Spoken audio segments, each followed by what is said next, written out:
Tonight at 10, police make another arrest and say they've got hold of a large part of the terror network surrounding the Manchester bomber. As more premises are raided, officers say there have been significant arrests and fines.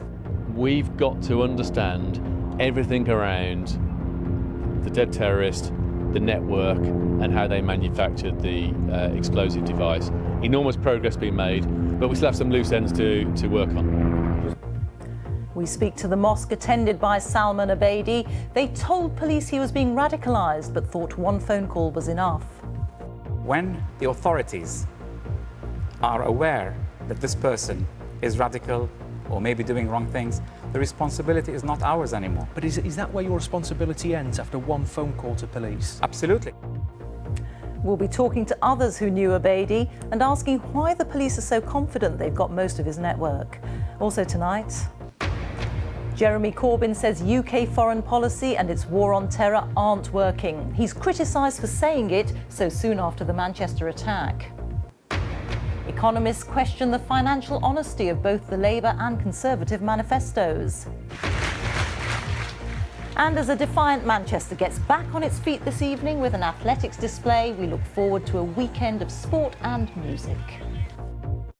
And coming up in Sports Day on BBC News, Manchester City spend a reported £43 million on the 22-year-old Monaco midfielder Bernardo Silva.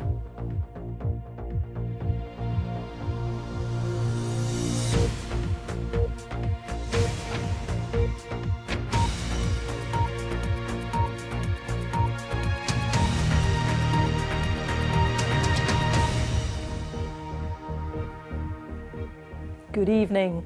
Britain's top counter-terrorism officer says they've captured a large part of the network involved in the Manchester Arena attack, where 22 people died. Mark Rowley said immense progress had been made in the investigation, but there were still important lines to pursue and arrests to be made. He also disclosed that police have reviewed security arrangements at more than 1,000 events around the country this bank holiday weekend. He said people should go out as planned and be reassured by the greater police presence. Our Home Affairs correspondent Daniel Samford reports. An already vast investigation still expanding. Each day, counter-terrorism detectives raid more properties in Manchester, cutting through the shutters at this Moss-side barbershop. The shop owner, Abs Forjani, is a cousin of the Manchester bomber who was arrested earlier in the week with two of his brothers. Police also raided another house in the middle of the night, bringing the number of people in custody to 9, all men, mostly Libyan, and aged between 18 and 44. They're very significant, these arrests. We're very happy we've got our hands around some of the key players that we're concerned about. But I say there's still a little bit more to do. The bomber, Salman Abedi, came back to Manchester from Libya last week. Renting a flat in this block, he'd already bought many of the ingredients for his lethal device. It was here that Salman Abedi spent his last weekend, putting his bomb together, making the final preparations to attack a concert full of teenage girls. About 3 months earlier, before he went to Libya for the last time, Abedi rented a flat in this block, being pored over by forensics officers this week as a possible bomb factory. The flat is owned by Ayman al-Wafi. This evening, his friend told the BBC what Ayman found after Abedi had left. The piece of metal in the bathroom, and the electricity is switched off, the fire alarm is switched off, and he can smell a strong smell coming out from the carpet.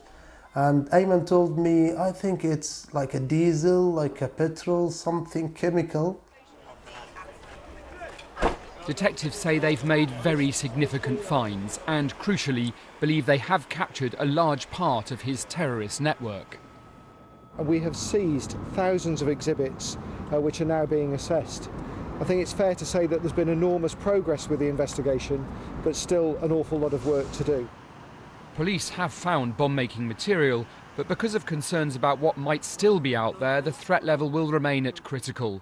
The public can expect much higher security at the 1,300 events in the UK this bank holiday weekend.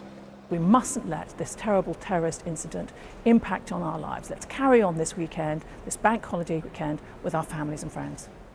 a weekend in which armed officers will be patrolling on trains. Detectives investigating Monday's shocking attack are growing in confidence, but for now, going into one of the most important weekends of the summer, everyone remains nervous. Daniel Sanford, BBC News, Manchester. Well, more details have been emerging about the bomber Salman Abedi. The BBC has spoken to a former friend who said Abedi's behaviour had changed in the last 6 months. Abedi attended Didsbury Mosque, where his attitude raised concerns. Tonight, the chairman insisted the police were tipped off, but also admitted that mistakes may have been made. Our special correspondent Ed Thomas reports. The Manchester home, the family, and the need to know why. Ramadan Abedi, a father who allowed his children to fight on the front line in Libya. His son Hashim, suspected of supporting so-called Islamic State. And then Salman Abedi, the suicide bomber who murdered in his own city. I met him at the mosque and we just prayed and that was it. He stayed after for a bit, extra 5-10 minutes. This is his friend. They played football together, supported Manchester United. Now, he's too scared to show his face and says over the past 6 months, Salman Abedi changed. There was something up, you could tell that there was something up with him, like something was bugging him. Then it come to a point where he didn't even listen to music anymore. Didn't even think about girls. And if there was a nice track on, I'd be like, oh, this is a good song. I'd be like, nah, man, turn it off, shouldn't listen to music. It's the devil. He goes, even if you were to do bad stuff, and like sell weed or do whatever, he goes, even drink alcohol, as long as you're praying, just pray and just keep it up, because he still can get forgiven, but like, just because he knows himself doing what he did, he'll go to hell. So I don't know why he did it. The BBC has been told Salman Abedi fought in Libya against the Gaddafi regime when he was just 16. He wasn't alone. Alongside him, his brother Hashim. Young men, guided by their father Ramadan. Ramadan was a ferocious fighter. He was a good fighter. He was fighting to die, let's say. This is Akram. He met all 3 Abedis in Libya in 2011 and fought on the front line with Ramadan Abedi, so-called foreign fighters in the Manchester Brigade. 70% of them were from north of England. The people who went to fight in Libya? Yes. And did the security services ever try and stop you from going? From leaving this country? No. Even though they can see what we take in. Ambulances, satellite phones. Some people even brought in laser-guided, laser sights. The BBC has also learnt of allegations the Manchester bomber's father met the radical cleric Abu Qatada in London, and on Facebook he's alleged to have praised fighters affiliated with Al-Qaeda in Syria. He denies supporting Islamic extremism. He believes, and a lot of Libyan and even Arab and Muslim here, they don't believe in you can be Muslim, good Muslim and British citizen. Nasser knew Ramadan Abedi. He said fighting in Libya changed him. He believes in the jihadi values, and if you see what he's thinking about Libya, what he's wrote about Libya, it's very clear. He believes in jihad. Since the Manchester attack, the BBC has asked for an interview with trustees of the mosque where the Abedi family prayed. Today, we were invited in. Did anybody report this young man to counter-terrorism police? Yes, indeed. One of our imams had reported this person. We were not aware. It was a private matter. The imam did not tell anybody inside this mosque? He did not tell anybody inside the mosque. That's got to be a worry.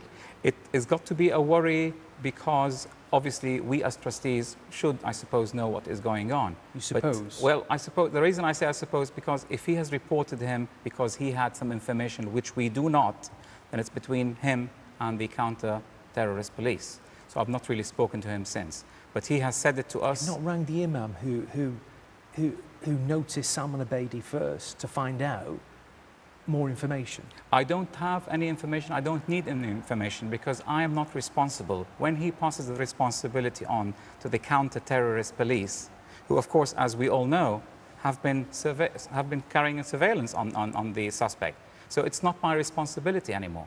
The responsibility has been shifted to the police and to the security services. Counter-terrorism investigators will not comment if any warnings were sent, if Salman Abedi could have been stopped from taking 22 lives. Ed Thomas, BBC News, Manchester. Well, let's go back to Daniel Samford in Manchester. Daniel, a picture is building up about the bomber himself, but in terms of the wider investigation, why do you think the police are now so confident they've got most of his network? Well, Rita, we've watched here in Manchester this week as bit by bit detectives have pieced this case together. We saw them first of all arrest the bomber's brother, then his cousins, and then a wider network of associates, though ultimately, of course, some of them may be set free without charge. We've watched also as search teams have burst into property after property, and slowly we've seen detectives grow in confidence. They have found most of what they're looking for. So why then is the threat level still at critical? Well, I think the simple answer is that nobody wants to take a risk. Nobody wants to jump too soon and take risks with a bank holiday packed with so many high-profile events like the FA Cup final. Daniel, many thanks. Daniel Samford there. Jeremy Corbyn has placed tackling terror at the centre of an election campaign speech, his first since Monday's bomb attack. He declared that the war on terror is not working and pledged to change British foreign policy if Labour were to win the election to reduce the threat to the country. Political opponents have criticised the timing of his speech as well as his message. Our political correspondent Vicky Young's report contains flash photography from the start. Jeremy Corbyn knows this is a sensitive time. After a terrorist atrocity, the Labour leader restarted his election campaign today, joining a silent tribute to Manchester's victims. But the Labour leader didn't backtrack from long-held views on foreign policy, making his case that it's time to do things differently. Many experts, including professionals in our intelligence and security services, have pointed out the connections between wars that we've been involved in or supported and fought in other countries, such as Libya, and terrorism here at home. That assessment in no way reduces the guilt of those who attack our children. Stressing his patriotism, Mr Corbyn repeatedly emphasised that nothing excused Monday's massacre, and he had this direct message for Britain's soldiers. I want to assure you that under my leadership you will only be deployed abroad when there is a clear need, and only when there is a plan that you have the resources to do your job and secure an outcome that delivers lasting peace. Mr Corbyn promised that a Labour government would give the security services the money they required, and cuts to police budgets would be reversed. The issue of security could dominate the rest of this election campaign, and today Jeremy Corbyn has repeated views he's held for decades, that military action abroad has made the UK less safe. But to others, that sounds like an excuse for terrorism. Senior Conservatives have been quick to hit out at the Labour leader, calling his speech monstrous. This has been caused not by us, as Jeremy Corbyn would have us believe. It's been caused by a sick ideology, a perverted version of Islam that hates us and hates our way of life. And to say anything now to legitimate or justify those who have carried out the atrocity in Manchester is, in my view, absolutely obscene. Thank you. Cheers. The arguments have returned, and so have election photo opportunities. The SNP leader condemned the Manchester attack but said politicians shouldn't shy away from debate. Bombing campaigns, whether in Syria or Libya, without a coherent strategy to tackle the underlying problems there, often hinder rather than help those situations. So I think these are the things that we need to debate, and debate vigorously. This evening, Mr Corbyn faced more questions, this time about allegations that he had links with the IRA. Why would the British people want as their leader a man who for years supported the IRA? I didn't support the IRA. I don't support the IRA. What I want everywhere is a peace process. What I want everywhere is decency and human rights. Did you and urge the IRA to stop the bombs and the bullets? All its front people that you did meet all the time. I obviously did meet people from Sinn Féin. How a country protects its citizens is now likely to be high on the agenda for the rest of this election campaign. Vicky Young, BBC News, Westminster. At the G7 summit in Sicily, Theresa May accused Jeremy Corbyn of making excuses for terrorism. Earlier, she told world leaders that more needs to be done to tackle foreign fighters returning from conflicts in the Middle East, and she called for pressure on technology companies to remove extremist material from the internet. From Sicily, our deputy political editor John Pinar reports. Stagey affairs, these summits, beautiful settings, big stars, some loving the spotlight, Britain's leader keen to use it. Hard to move, let alone grab attention here. You can just see Mrs May behind Donald Trump. But after the Manchester attack, she was keen to lead the line against terrorism. Mrs May urged leaders to do more against online extremism, to get web companies to identify and block harmful content, to alert authorities. She wanted action against terrorists stepped up.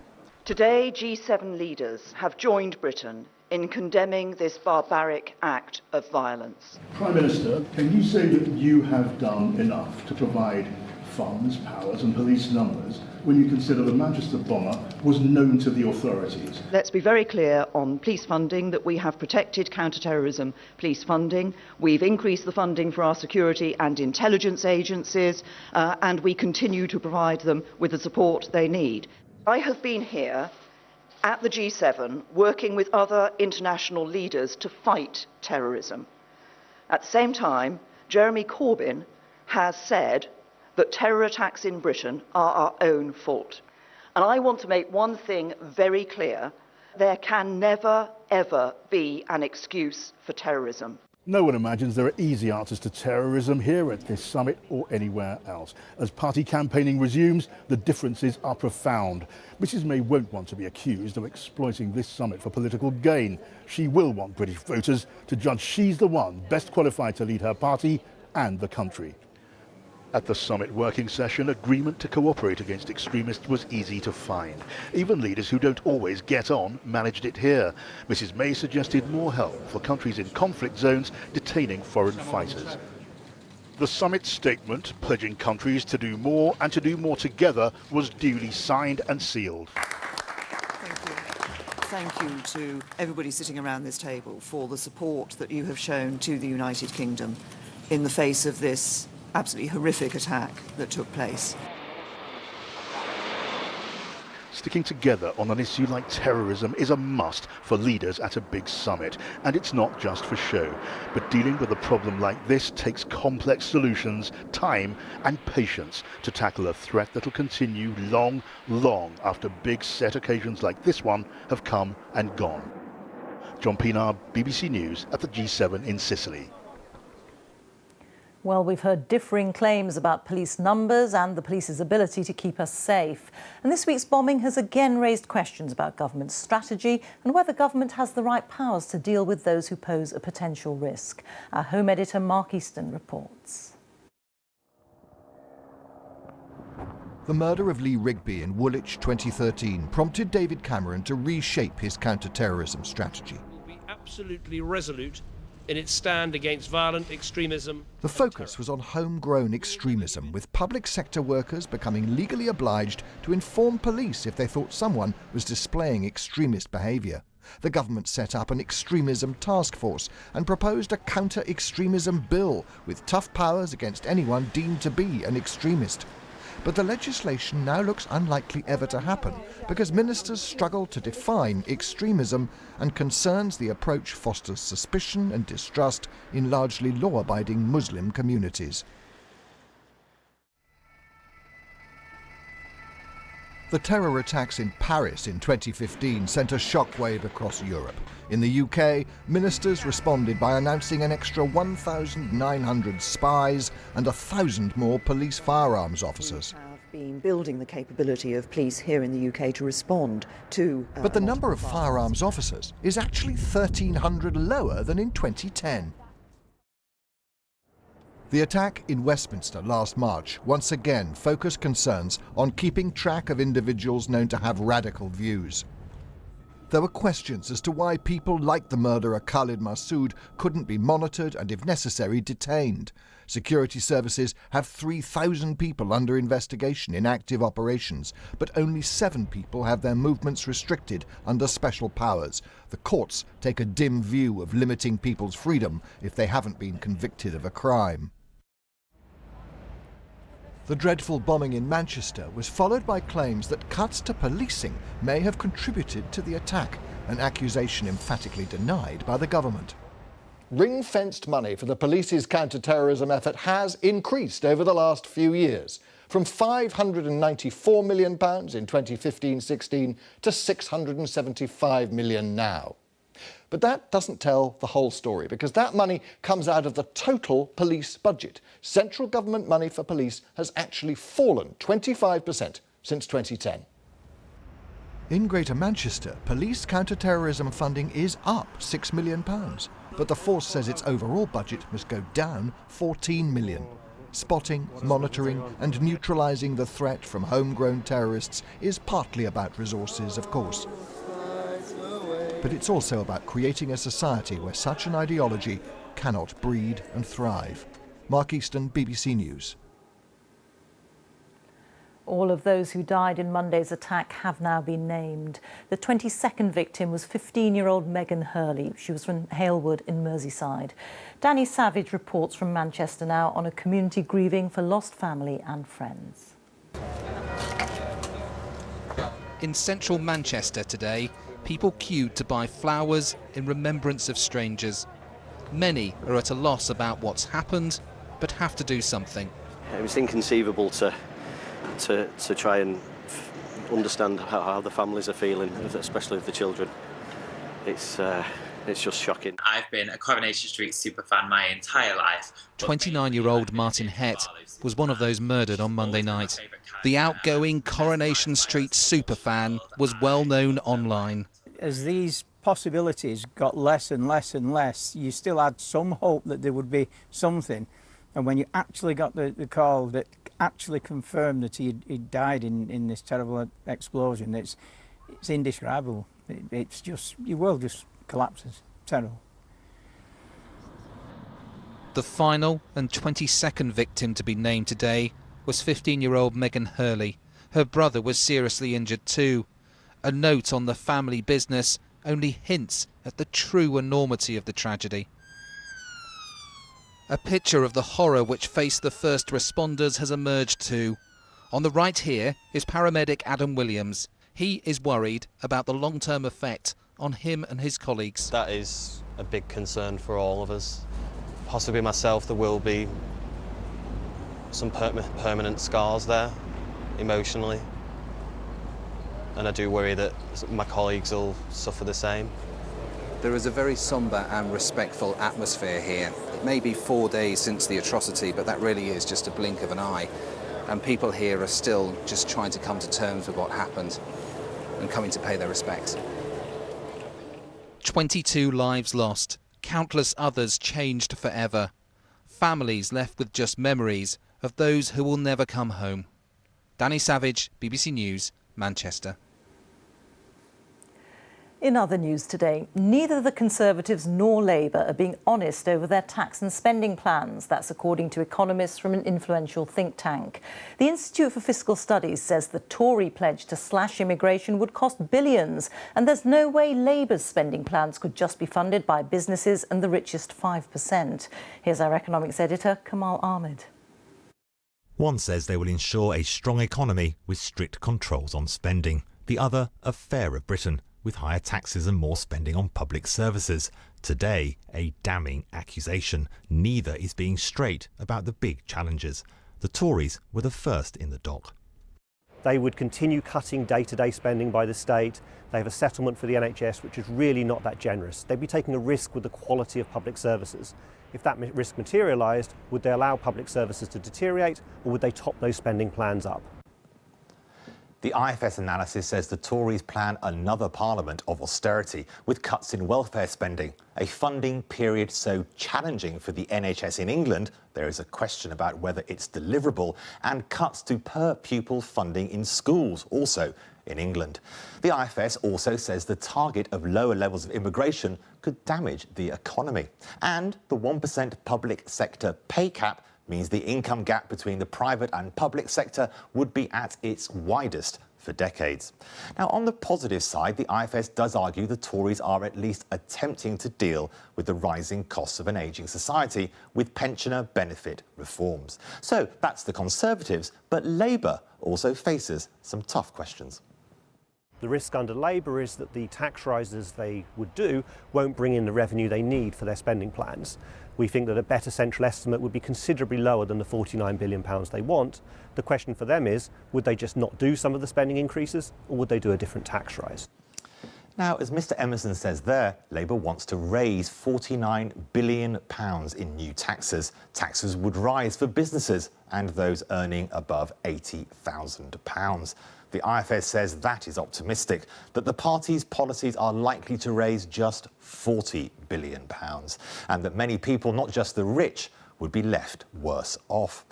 Unlike the Tories, the IFS says Labour would do little to limit pensioner benefits and plan to fix the retirement age at 66 rather than letting it increase. The IFS suggests not increasing the pension age could cost £30 billion by 2050. Now, on the positive side, it does say Labour's plans to borrow for investment could boost the economy. Two parties, two approaches, and now a warning. When it comes to the manifesto details, voters beware. The promises may not work out as planned. Kamal Ahmed, BBC News. Egyptian fighter jets have been bombing sites in Libya tonight, where they say militants responsible for an attack on buses carrying Coptic Christians are hiding out. 26 people, among them children, were killed in the attack. Witnesses said masked men stopped the vehicles before opening fire on the Christians who were on their way to a monastery. A man with autism who put a homemade bomb on a London Underground train has been jailed for 15 years. The judge said the reasons for 20-year-old Damon Smith's actions weren't clear, but that he wasn't motivated by terrorism.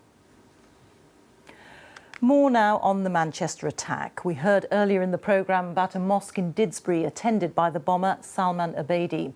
Well, 12 years ago, the focus was on Beeston in Leeds, where the extremists who carried out the 7/7 London bombings grew up. Our religious affairs correspondent Martin Bashir has been speaking to Muslims there to gauge their response to what's happened in Manchester. Friday prayers at a mosque in Leeds. A city with its own experience of British-born extremism. They are doing exactly opposite to the language of the Quran. They are causing damage inside our societies. It was from the Beeston area of Leeds that Mohammed Sadiq Khan emerged to plant death and destruction in London on the 7th of July 2005. His brother-in-law, Ahmed Patel, says the tragedy in Manchester suggests little has changed. He asked us not to show his face. What have we been doing since 7/7 for 12 years? Why do we have another terrorist attack in the UK after 12 years? In fact, local government and community leaders have committed significant resources to addressing the issue of extremism among young Muslims. As a young woman, Muslim woman. These young people are members of Leeds Muslim Youth Group.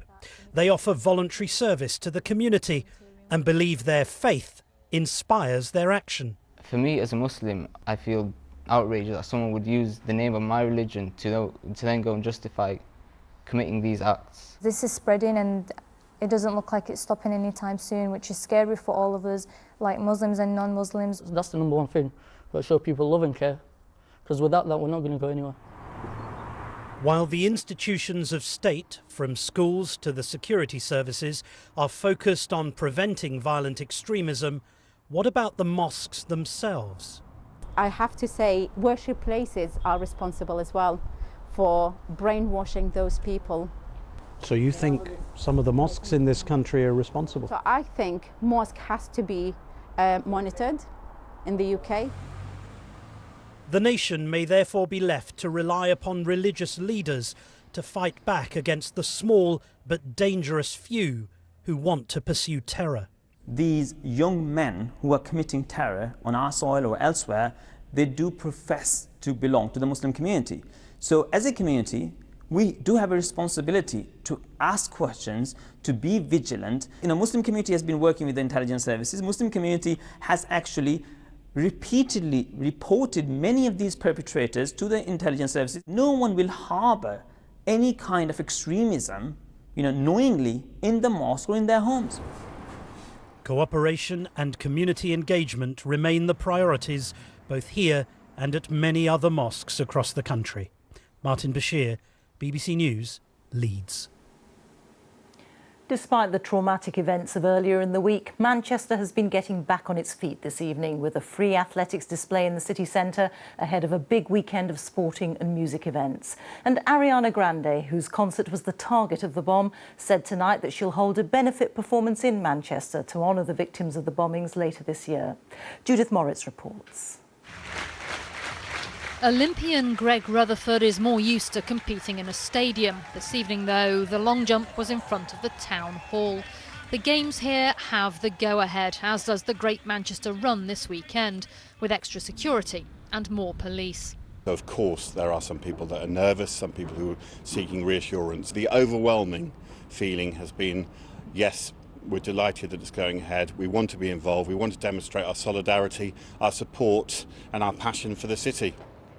Lee Webber is one of 30,000 runners registered for the race. She says she's apprehensive but determined to take part.